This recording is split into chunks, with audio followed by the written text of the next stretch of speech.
ഈ വീട് ശരിക്കും പറഞ്ഞാൽ ഇന്നും ഇന്നലെയൊന്നും എടുത്തില്ല കേട്ടോ. നമ്മുടെ ഏപ്രിൽ 14 വിഷുദിനത്തിലെടുത്തത്. അപ്പോൾ അന്ന് ഉച്ചയും ചോറൊക്കെ കഴിച്ച ശേഷം ഞങ്ങൾ നേരെ തന്നെ എറണാകുളം പോകാമെന്ന് പറഞ്ഞിട്ട് അങ്ങനെ ജസ്റ്റ് ഞാനും കണ്ണന് മാത്രമേ ഉള്ളൂ, ചിന്ന ശങ്കൊന്നുമില്ല കേട്ടോ. അപ്പോൾ അവർക്കുള്ള സർപ്രൈസ് വീഡിയോ കൊണ്ട് പിന്നെ അവരെയും കൊണ്ട് പോകണ്ടല്ലോ എന്ന് നൈസായിട്ട് അവർ സ്കിപ്പാക്കിയത് ഓരോ കാര്യങ്ങൾ പറഞ്ഞിട്ട്. അപ്പോൾ വേറെ ഒന്നുമല്ല, ചിന്നുൻ്റെ ബർത്ത്ഡേ ആണ് ഈ വരുന്ന അടുത്ത ദിവസം. അപ്പം അടുത്ത ദിവസം ചിന്ന 21-ാം തീയതിയിലെ.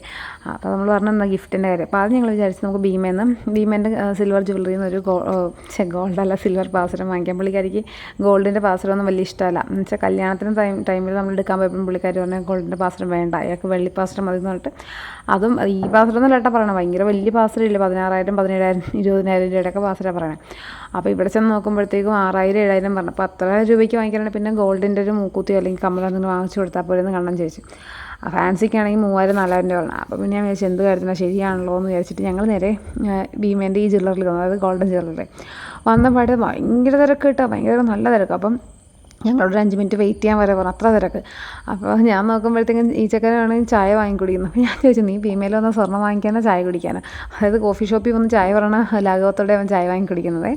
അപ്പോൾ ഞാൻ പറഞ്ഞു നോക്കുമ്പോഴത്തേക്ക് ആ ചേട്ടന്മാർ വന്ന് മീൻസ് ആ സെയിൽസ്മാൻ വന്ന് കുറേ മൂക്കുത്തിയൊക്കെ എടുത്ത് കാണിച്ചു. മൂക്കുത്തി വാങ്ങിക്കാമെന്ന് വെച്ചാൽ കാരണം നമ്മളിലുള്ള എമൗണ്ട് 6,000 7,000 രൂപയുണ്ടെന്നുണ്ടെങ്കിൽ നമുക്ക് മൂക്കുത്തിയൊക്കെ കിട്ടത്തുള്ളൂ, കമ്മലൊന്നും എന്തായാലും കിട്ടത്തില്ല, സെക്കൻഡ് സ്റ്റേഡ് അതൊന്നും കിട്ടത്തില്ല.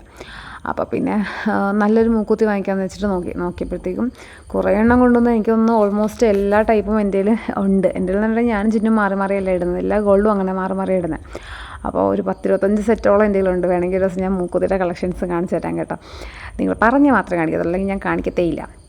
കുറേ എണ്ണമുണ്ട്. അപ്പോൾ എൻ്റെ മൂക്കിൽ കിടക്കുന്നത് വരെ അവിടെ ഇപ്പോഴും ഉണ്ട്, അതിൻ്റെ വലിയ സൈസൊക്കെ. അപ്പോൾ ഞാൻ പറഞ്ഞു ചേട്ടാ എല്ലാം എൻ്റെ ഉള്ളതാണെന്ന് പറയാം. അങ്ങനെ ഇല്ലാത്തൊരു 5-6 ഞാൻ സെലക്ട് ചെയ്ത് നമ്മുടെ എമൗണ്ടുമായിട്ട് സെറ്റാവുന്ന വിധത്തിൽ കുറച്ചെണ്ണം സെറ്റ് ചെയ്ത് വെച്ചിട്ടാണ്. അപ്പോൾ എനിക്കിങ്ങനെ കൺഫ്യൂഷനായി, ഇതിൽ ഏതൊക്കെ വാങ്ങി, ഈ 2 3 എനിക്കതെല്ലാം എടുക്കാൻ തോന്നുന്നുണ്ട്. അതാണ് സ്വർണ്ണക്കട വന്ന് എനിക്ക് പ്രാന്താണേ.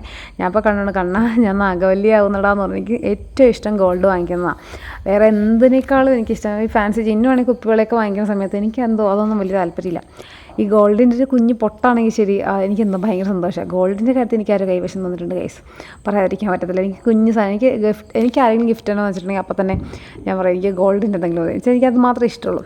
അതെല്ലാം കഴിഞ്ഞ് സെലക്ട് ചെയ്ത് നോക്കുമ്പോഴത്തേക്കും ഈ ചെക്കൻ രണ്ടാമത് എൻ്റെ കൂടെ എനിക്കൊരു കാപ്പി കൊണ്ടുവന്നപ്പോഴത്തേക്ക് ഇവനൊരു കാപ്പി വാങ്ങി കുടിക്കും. ഞാൻ വെച്ചാൽ നീ ഇത് തൊഴിലാക്കി എടുത്തിരിക്കണമെന്ന് വെച്ചു, കാരണം ചായ മാറ്റി കാപ്പിയാക്കി.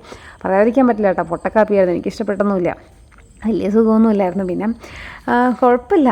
അപ്പോൾ കണ്ണനോട് പറഞ്ഞു സാധാ ട്രിനിറ്റിയിലൊന്നും പോലെയല്ല, കാരണം ട്രിനിറ്റിയിലെ കോഫി നല്ല കേട്ടോ, പറയാതിരിക്കാൻ പറ്റില്ല, നല്ല കോഫിയാണ്. അപ്പോൾ അവിടെ 2 ലിറ്ററിൻ്റെ പാലൊന്നും ഉണ്ടാക്കിയാൽ പോരാ, ഇവിടെ 10 ലിറ്ററിൻ്റെ വെച്ച് ഉണ്ടാക്കണം, അങ്ങനെ അത്ര തിരക്കാണ്, ട്രിനിറ്റിനേക്കാളും ഒക്കെ തിരക്കാണ്. അങ്ങനെ ഞങ്ങൾ അവിടെ നിന്ന് കുറച്ച് കൊച്ചു വർത്താനൊക്കെ പറഞ്ഞ് ബില്ലെല്ലാം പേ ചെയ്ത് പോകാമെന്ന് പറഞ്ഞ് പോരുന്ന കേട്ടോ ഗൈസ് കാണുന്നത്. അപ്പോൾ ഇന്നത്തെ വീഡിയോ ഇത്രേ ഉള്ളൂ.